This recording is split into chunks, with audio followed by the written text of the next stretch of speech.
Since Senator McConnell has so enthusiastically embraced Trump, we can only assume he agrees with Trump's view that women are dogs and pigs. Is that line of attack going to work? We will investigate next. Plus, new reports out tonight on Kelly Ripa, Michael Strahan, and what is happening on the set of that show in the final days before Strahan leaves. Kilmead's here. On the floor of the U.S. Senate.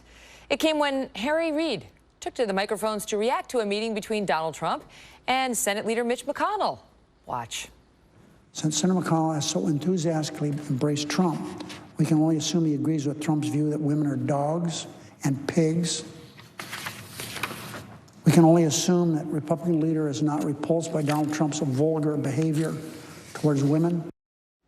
Joining me now with reaction, Tucker Carlson, co-host of Fox and Friends and editor-in-chief of the Daily Caller, along with Bill Burton, former Obama White House deputy press secretary. Great to see you both. So, Tucker, is that going to work? Well, I mean, it's part of the basic Hillary campaign theme, which is elect me as the first woman. If you don't like me, you're a sexist. I mean, there's some truth in what he's saying. There's no defending some of Trump's comments. He said a lot of piggish things. Obviously, I'm for politeness, by the way, and I'm not going to defend them.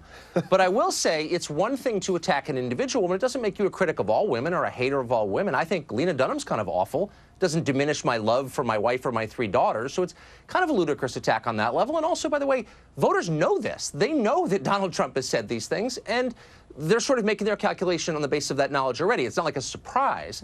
And finally, the question hangs in the air, like, okay, he's got an unusual personal life. Is it really weirder than Hillary's personal life? I mean, do you want to have a contest of who's got a stranger personal life? Probably not. Better to stick to the issues. Bill?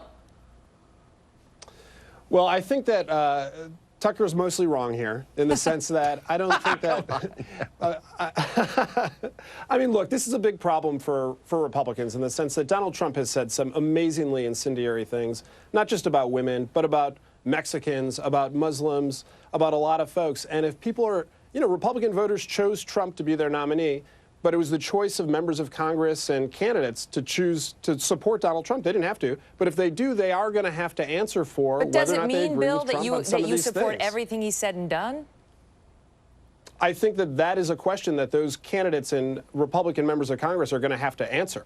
Because if you support Donald Trump, people are going to want to know why, and they're also going to want to know how on earth you could support somebody who's said all of these things and who thinks all of these things about women and minority groups. What about that, Tucker? Because you know how the interviews are going to go of these candidates in the House, for example, who have endorsed Trump. It's going to, you know, I went over this with Reince Priebus at the top of the show. Do you support a ban on all Muslims? Do you support a deportation force?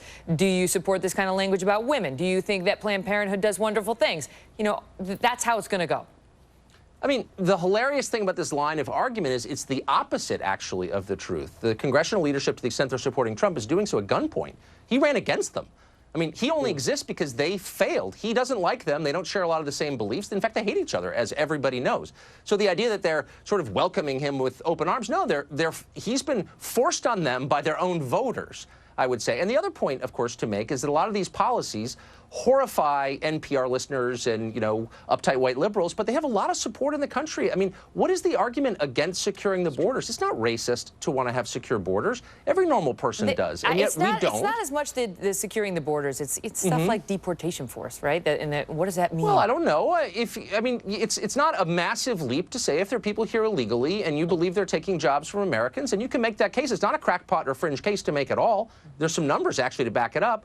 Then, I don't know, people who break the law should leave. I mean, I don't know. It doesn't mean you have to round up every person, but that's not prima facie nuts. He hasn't expressed it well, but the idea isn't like a Nazi idea. It's like a pretty basic idea, no? What about it, Bill? Because, you know, all these issues are at play, but, so, you know, we saw that Quinnipiac poll this week that showed him within 2 or beating Hillary in Pennsylvania, Ohio, and Florida. Yeah, look, I think that Hillary Clinton is going to win. I think she's going to be the next president, but I don't think that this is a slam dunk. I think that there are some of these issues that are going to have to be aired and litigated, and I think Tucker's right. Some of these things do have support out in the country. And if you look at battleground polls, particularly in close congressional districts, there are going to be arguments to be had. But Donald Trump's not just talking about building a wall. He's calling Mexicans rapists. And he's calling, he's saying that we should ban Muslims. Like, these actually are fairly radical ideas.